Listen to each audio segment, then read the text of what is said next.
After over 1,000 years of supporting various civilizations, the Aztec Empire would rise to power within the Valley of Mexico in the 14th century, calling Tenochtitlan their capital. The ingenious developments of this civilization, including their incredible architecture, aqueducts, their development of medicine, farming techniques, and universal education, would be infamously eclipsed by their practice of human sacrifice. According to some accounts, over the course of an average year, 20,000 to 250,000 humans would be sacrificed to their sun god, including enemies captured in war and their own men, women, and children. Special occasions required even more blood. During the veneration of a temple in 1487, reports estimate an incredible 80,000 individuals were sacrificed over the course of 4 days. It takes an unbelievably convincing religious system to uphold such beliefs, to reinforce that being sacrificed was both an honor and a necessity. From my view, this requires an entirely different experience of reality, an entirely different psychology. To understand the psychology of the Aztecs, we must understand the civilizations that created much of what the Aztecs inherited. The history of the Americas begins with native populations of hunter-gatherers unified around their central bearers of knowledge, shamans. The shaman is perhaps the most important figure in human history. They acted not only as spiritual leaders, but as doctors and political leaders, and as what Mercy Eliade would call technicians of ecstasy. Shamans were experts in altered states of consciousness, stimulating visionary experiences by fasting, dancing, sensory deprivation, and of course the ingestion of hallucinogens. These experiences resulted in medicinal developments, the creation of rituals, and laid the foundation of this ancient worldview. Some of the fundamental insights from shamanic cultures all across the world include 1. The unity of reality, the cyclical nature of reality, and the intimate connection between humanity and divinity, and of course the connection and cyclical nature of life and death. These principles were carried on by Mesoamerican traditions, forming the bedrock of Aztec belief. The Aztecs believed that God was the name of a spiritual force that undergirded reality. This spiritual force would represent itself in a variety of different earthly states. So contrary to popular belief, the Aztecs were not a polytheistic society. Rather, they believed in the existence of a spirit reality that would organize itself in a compensatory manner to their own physical reality. And of course, this oftentimes included taking the form of various gods. Gods were then a manifestation of this underlying spirit that mediated between the earthly and the divine. Mesoamerican cultures are famous for their ritual masks. This was a metaphor for the capacity of the spirit reality to manifest itself in various forms, or quote-unquote masks. So during Aztec rituals where masks were worn, we have the acting out of a beautiful metaphor. The human is a representation of the life force or divine reality, and the mask is a means to organize that reality in a certain representation, helping the participants understand its impact and relationships. This practice centered around the ritual mask can be then thought of as a map of the spirit realm, as each manifestation is, in reality, one unit of a larger picture. For example, someone might put on the mask of the sun god, and that person will then represent the spirit force organizing itself in the form of the sun god. So what you will usually hear to explain the practice of Aztec sacrifices is that the sun god required human blood for it to rise again in the morning. One may even go as far to say that the Aztecs believed the sun would not rise if the sacrifices were not completed. In my opinion, this view is not only incorrect, but it's embarrassingly simplistic. I believe when people come to this conclusion, they're imparting a modern worldview on an ancient what is an ancient experience and an ancient practice. I also find it quite short-sighted to assume that such a basic feature of reality, the rising and setting of the sun, was erroneously believed to be connected directly to one's own behaviors and actions. As I will explain in the remainder of this video, this is a symbolic process. It's a symbolic expression. The sun for the Aztecs was not simply the sun, it was a divine being. To speak of the sun was to speak of divinity. To place a ritual mask on somebody's face was to transform into that god. To place a statue of a god in one's home or in one's town was to fill that area with the presence of that god. The statue was perceived as being the god. My argument is that all this information constellates a worldview completely different from our own. That the Aztecs truly experience reality in a different manner, and they tell us exactly how they experience it. So I believe this conclusion can be arrived at by looking at the iconography of the Olmecs, along with the Aztecs, which is filled with beings that are amalgamations of humans and animals.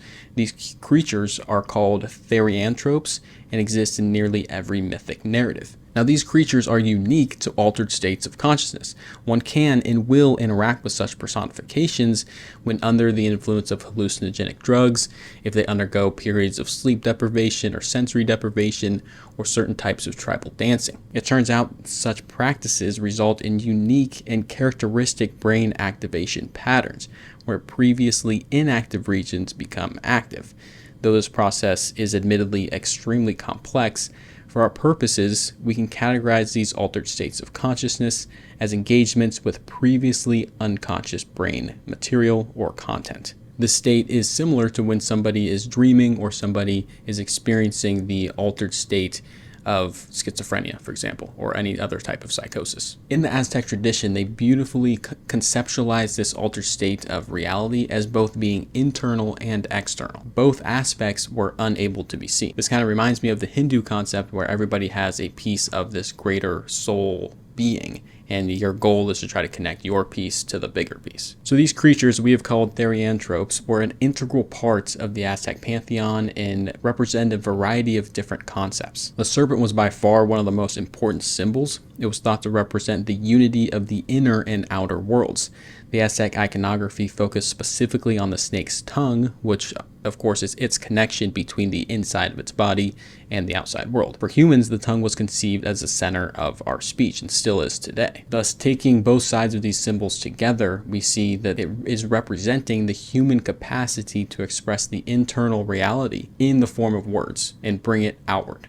It's similar to what the mask's function is. This can of course be seen in the construction of certain temples as well, where the priests would engage in rituals within a specialized room whose connection to the outside world was through the serpent's mouth. Specifically, the temple priest would have to walk across the serpent's tongue to reach the exterior. As I mentioned previously, this concept ties very closely to the concept of the mask, where the mask is the internal reality that is organized and placed on the individual's face. It was like literally taking their unconscious content of their mind and putting it across their face to become unified with that content. So we can look at these varied conceptions of the snake and the serpent's tongue and conclude that it presents a unity between the conscious and the unconscious, between the divine and the corporeal, and between the inner and the outer. This interpretation coincides with this presence at Temple Mayor, the primary location of human sacrifice, along with Chichen Itza and most likely Temple Tula as well.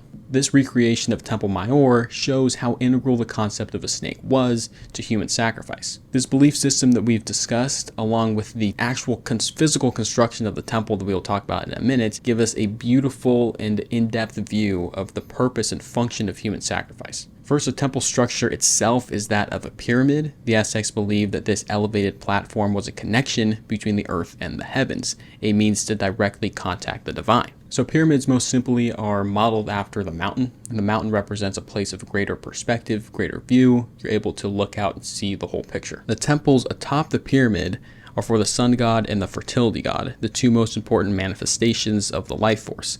This, again, is a beautiful image taken in as a whole, representing most fundamentally a dichotomy, the separation of the divine and the corporeal. Sun gods are extremely popular in all types of mythology all across the world, starting in ancient Sumer with Shamash, going through to Yahweh and Apollo. All these gods represent the same human function, still tied to certain terms such as illumination or enlightenment. These are gods of conscious function. They represent the ego. A more granular view for people interested in Jung would be that this is the force that is manifesting itself in a push towards conscious development. And these terms like illumination perfectly explain what it's like to have a conscious mind. For example, today we represent the concept of the experience of an idea coming to mind as a light bulb turning on. Or in many different psychology courses that I've taken, we talk about directed attention being like that of a spotlight. On the other side of the pyramid, we have the temple of the fertility and rain god. This male deity is also the god of mountains and caves.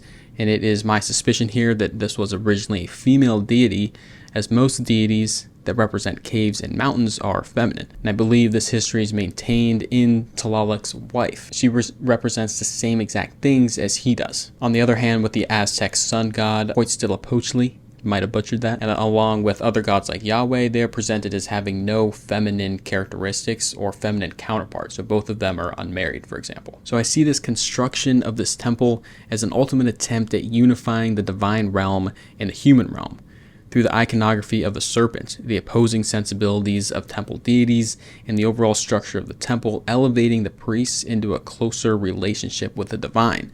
Couple that with crowd participation via chants and music, the acting out of mythic narratives, and the event's culmination in human sacrifice, you have a practice that is entirely centered around the concept and experience of unification. We are now finally prepared to answer this question regarding human sacrifice. My argument here is that the individuals are engaging in this divine dance. To participate in human sacrifice and this ritual in general is to dance with divinity. And through this process, we can pinpoint some psychological truths and realities for this population. So in my opinion, experience is one of the most overlooked aspects in human history. When we look back at these ancient civilizations, we have to remember that they have a fundamentally different experience than we do. Some people will argue that a culture like the Aztecs is an animistic culture, where they see animation and a supernatural force that animates everything, or that has its spirit in everything. And of course, this comes with a professed belief in this worldview. And I completely disagree. To say that animism is a belief is to say color is a belief, or consciousness is a belief. We don't believe in colors. Colors exist. That is our experience. We experience colors. And I believe that this experience is rooted in their language. Language most fundamentally reflects experience. And they talk about the sun literally being the god. They talk about the statues of the god literally being the god. These two things are intimately connected to one another. Last thing I want to mention about this little digression here is that they had no word for spiritual belief or religious belief. Today, we can look back and categorize these things as beliefs, but back then, again, it wasn't a belief, it was an experience. So we spoke previously about these altered states of consciousness being an opportunity to connect oneself with the divine or the unconscious. Now, this has important implications for human sacrifice, providing us with a valuable framework to evaluate the ritual. So most fundamentally, the concept of a sacrifice has to do with the concept of possession.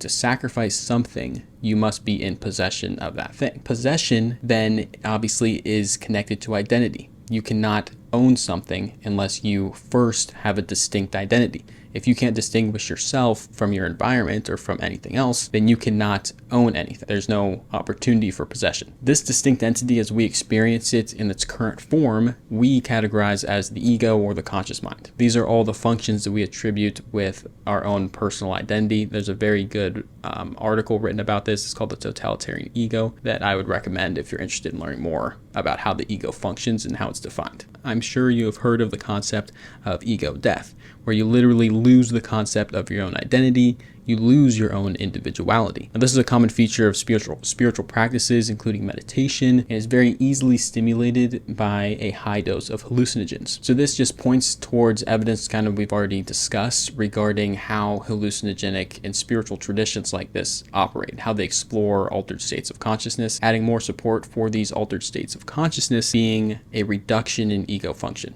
or the default mode network is like the technical term. We've discussed previously, you lose your ego, which is your identity. You lose the concept of possession. And so most fundamentally in this experience, you're losing the possession of your body. You look back at yourself and you're like, this is not me. I don't own this body. Now, I can't get into the details of why this is, which I'm about to say, but you just have to take it for it being true. I'll put a book on the screen that talks more about it. But ritual is a means to reinforce and maintain a connection to the unconscious after a direct experience of it has faded. So for example, someone may have a very powerful hallucinogenic experience and it's life altering. And during that experience, they have ego death and they realize that these possessions that they have are in fact meaningless. And so to act as a constant reminder of that original experience, they pledge to sacrifice something that they value a lot each month, whether that's some money or some possession, right? So we see that the sacrifice then serves two purposes. It's maintaining that connection to the original unconscious experience while also minimizing the ego's dominance in one's own mind. So in sacrifice, you are abandoning the very concept of possession. And to abandon the concept of possession is to abandon the ego.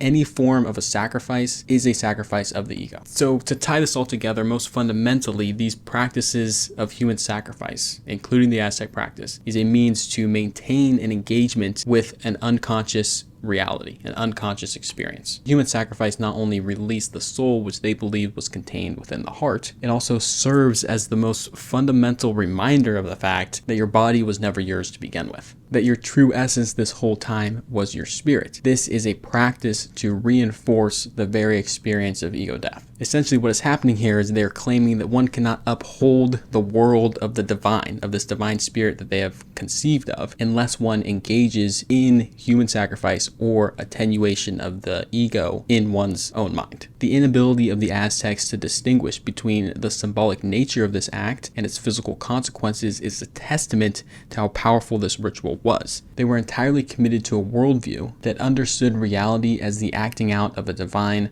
unconscious plan to unify the internal and external world. This is such an important and difficult concept to understand. Hopefully I can aid in your understanding of it by mentioning some analogies. So some scholars have argued that the ideology of Nazi Germany was not possible without the murder and sacrifice of millions of Jews. That to construct such a nationalistic worldview upheld by religious fantasies of societal perfection and a promise of cultural unity required a sacrificial scapegoat.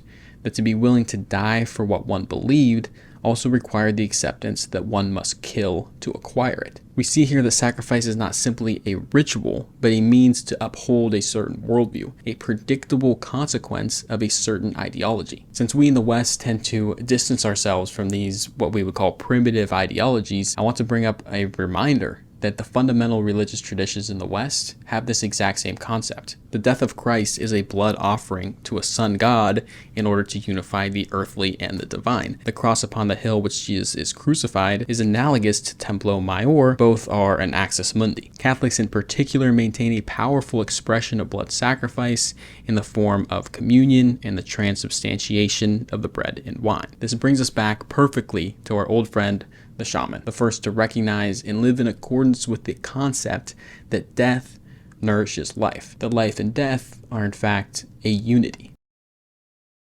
Before I end this video, I want to mention that there is so much more to learn about the Aztecs and about their history and about their religion. This is one simple ritual in what is really a plethora of different religious expressions. There are obviously important and relevant discussions to be had about the political motivation of these practices. Some people have theorized that they were very much intended to intimidate other native populations. These factors are absolutely relevant, but of course outside the purview of this video. But if you want to learn more about Aztec human sacrifices, I do plan on making more videos in the future, so be sure to subscribe.